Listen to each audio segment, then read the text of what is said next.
আগে একটু কি জানি বলে ভাব লয়, হুম হুম হুম হুম হুম হুম, এইগুলো গজল। আগে ভাব।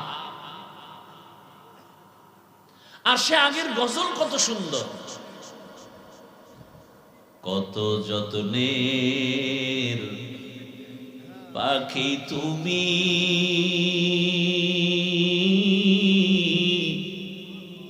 কাজল বরণ টিয়া,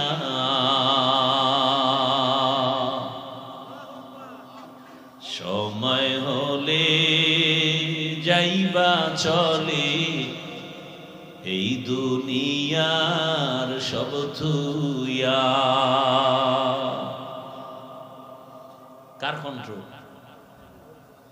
এই এতক্ষণ বয়ান করে গেছেন, চিনছেন তাকে? এই গজলগুলো আপনি শুনেন রাতের বেলা, চোখের পানি ধরে রাখা যাবে? আইসো একা যাইবা একা,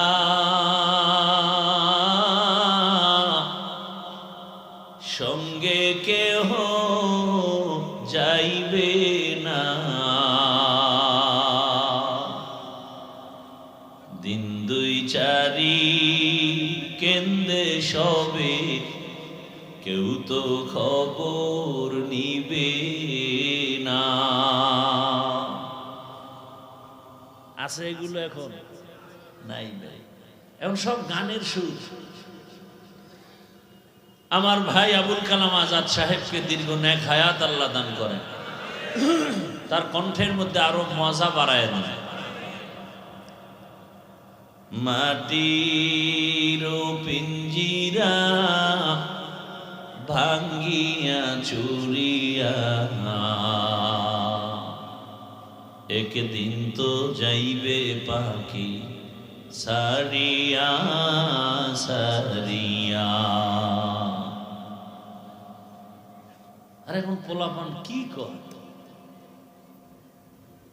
গজল গায় মনে হয় একজন ওখানে হারমোনিয়াম বাজায়, একতারা বাজায়। আল্লাহ হেদায়াত দান করে। হায় হায়, উলামায়ে কেরামদের কথাগুলো আমাদেরকে সহি তরিকায় আমল করার তৌফিক দান করে। উলামায়ে হযরতদের ইজ্জতকে আল্লাহ বেশি বেশি বাড়ায় দেন। কারণ আপনাদের আলেমদের সাথে দুশ্মনী আছে, তো দোয়া করতে কৃপণতা করেন কেন?